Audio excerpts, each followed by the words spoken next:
ప్రతి 100 అడుగులకి ప్రతి 100 అడుగులకి ఒక మందు షాప్ పెట్టారు ఢిల్లీలో.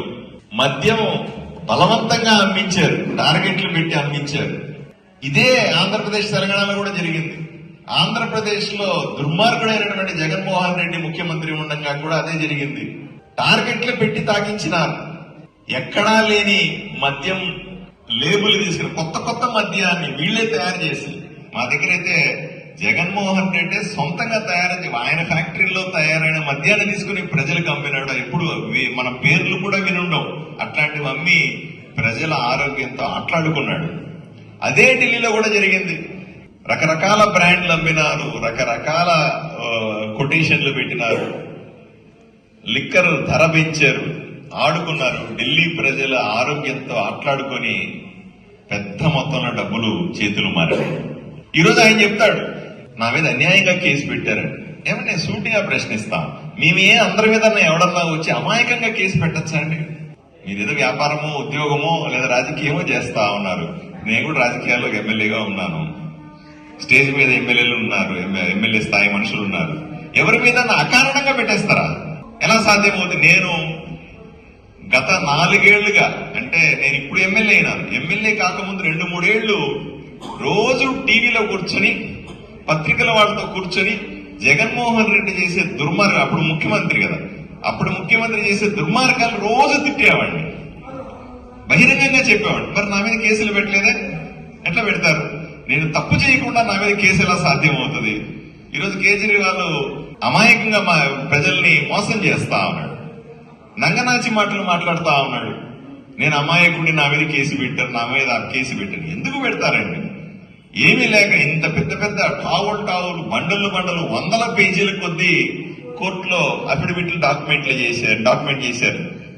కేజ్రీవాల్ ఈ విధంగా డబ్బులు తీసుకున్నాడు, ఇన్ని 100 కోట్లు తీసుకున్నాడు, ఈ రకంగా తీసుకున్నాడు, ఇక్కడ ఖర్చు పెట్టినాడు, ఈ అకౌంట్ లోకి వచ్చినాయి, పలానా మనుషులకు దీన్ని హ్యాండిల్ చేయి, ఇంత సాక్ష్యాధారాలతో సహా కేజ్రీవాల్ చేసినటువంటి అవినీతిని బయట పెడితే నేను అమాయకుడిని ఎలా చెప్పుకుంటాడు? ఆయన వచ్చింది అవినీతి లేకుండా చేస్తానని, చేసింది మాత్రం పెద్ద అవినీతి, కుంభకోణం. మరి ఎలా నమ్మమంటారు? ఢిల్లీని అమ్మేస్తున్నాడు. పోనీ ఆ ఢిల్లీ అంతా కూడా ఏదైనా అభివృద్ధి జరిగిందా అంటే, ఏ కొంచెం అభివృద్ధి జరిగినా అది నరేంద్ర మోదీ గారు ఇచ్చినటువంటి కేంద్ర ప్రభుత్వ నిధులతో జరిగిన అభివృద్ధి తప్ప కేజ్రీవాల్ చేసింది ఏమీ లేదు. ఏమయ్యా ఎందుకు చేయలేదు అంటే, కేంద్రం నన్ను చేయనివ్వట్లేదు అంటాడు. మంచి పని చేస్తే ఎవరు వద్దంటారా? ఊరిని అభివృద్ధి చేస్తే ఎవరన్నా కాదంటారా? నీ దృష్టి అభివృద్ధి మీద లేదు. ఎంతసేపు 4 మంచి మాటలు చెప్పడం, అమాయకులని లేనిపోని విషయాలు చెప్పి మోసం చేయడం, డబ్బులు దండుకోవడం. ఇప్పుడే పెద్దలు చెప్తా ఉన్నారు, నేను ముఖ్యమంత్రి అయితే, నేను ఆమ్ ఆద్మీ పార్టీ నుంచి ఉన్నాను, సామాన్యుల పార్టీ ఇది, నేను ముఖ్యమంత్రి అయితే నేను ప్రభుత్వ బంగళానే వాడను, ప్రభుత్వ డబ్బులు వృధా చేయను అన్నాడు. మా జగన్మోహన్ రెడ్డి గారు ఇంతకుముందు సీఎం గారు ఇదే చెప్పినాడు. అస్సలు ప్రజల డబ్బు వాడిని అన్నాడు. విశాఖపట్నంలో మీరు చూసుకోండి ఒకసారి న్యూస్, ఎప్పుడన్నా మీరందరూ కూడా ఇప్పటికప్పుడు తెలుగు న్యూస్ కూడా చదువుతారనుకుంటా. విశాఖపట్నంలో జగన్మోహన్ రెడ్డి ముఖ్యమంత్రిగా 500 కోట్ల రూపాయలు ఖర్చు పెట్టి పెద్ద ప్యాలెస్ కట్టాడు. ఆ ప్యాలెస్ ఏం చేయాలి ఇప్పుడు తెలియట్లేదు మనకి. అంత డబ్బులు పెట్టి కట్టిన బిల్డింగ్ ని ఒక ముఖ్యమంత్రి నివాసానికి 500 కోట్లు ఖర్చు పెడతారండి. అలాగే కేజ్రీవాల్ కూడా ఢిల్లీలో కోట్లాది రూపాయలు ఖర్చు పెట్టి బంగ్లా తయారు చేసుకున్నాడు. మళ్ళీ ఆమ్ ఆద్మీ పార్టీ మనిషి అంటాడు. ఎన్ని కుంభకోణాలు చదువుతున్నాం ఢిల్లీలో. స్కూలు కుంభకోణం అంటారు, లేదా ఎక్విప్మెంట్ కుంభకోణం అంటారు, ఆక్సిజన్ కుంభకోణం అంటారు, ఇళ్లకు సంబంధించిన కుంభకోణం అంటారు, మద్యం కుంభకోణం. ఇన్ని కుంభకోణాలు చేసిన మనిషి ముఖ్యమంత్రిగా ఎలా కొనసాగుతాడు?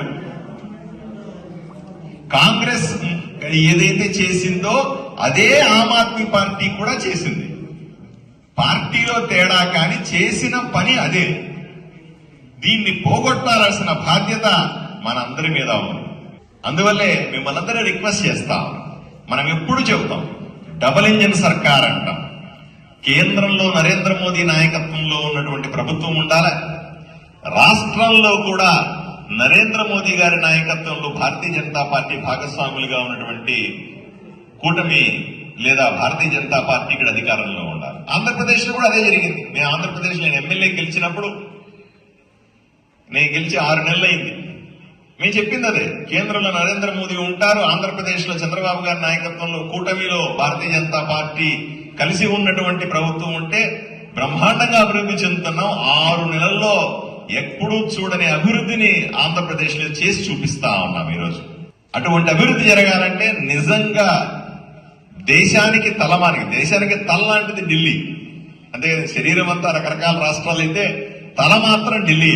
ఇటువంటి నగరం అభివృద్ధి చెందాలంటే తప్పనిసరిగా భారతీయ జనతా పార్టీ అధికారంలో ఉంటేనే సాధ్యమవుతుంది. లేకపోతే కేంద్ర ప్రభుత్వం డబ్బులు ఇవ్వట్లేదు, నరేంద్ర మోదీ గారు అభివృద్ధి చేయనివ్వట్లేదు, మాకు అడ్డం పడతా ఉన్నారు, మాకు ఇది చేయట్లేదు అది చేయట్లేదు సాకు చూపించి ఢిల్లీని సర్వనాశనం చేసే అవకాశం ఉంది. కాబట్టి మిమ్మల్ని అందరినీ కూడా చేతులెత్తి వేడుకుంటా ఉన్నాం. దయచేసి ఈ 10 రోజుల పాటు మీరందరూ కూడా కేవలం మీకు మాత్రమే కాదు, అందరికీ కూడా వీధి వీధి గ్రామాన తిరగండి, ప్రతి ఒక్క వ్యక్తిని మోటివేట్ చేయండి. ఈ 10 రోజులు నేను కూడా ఢిల్లీలో ఉండి ఎలక్షన్ ప్రచారంలో పాల్గొంటాను. నన్ను మరికొన్ని ప్రాంతాల్లో కూడా తీసుకెళ్లి మీరు పరిచయం చేయండి. అందరం కలిసి ఇక్కడ భారతీయ జనతా పార్టీ ప్రభుత్వాన్ని ఏర్పాటు చేస్తే మనం అనుకున్న విధంగా ఢిల్లీ ప్రజలను సుఖశాంతులతో చూడటం సాధ్యమవుతుంది. అవినీతి లేనటువంటి ప్రభుత్వం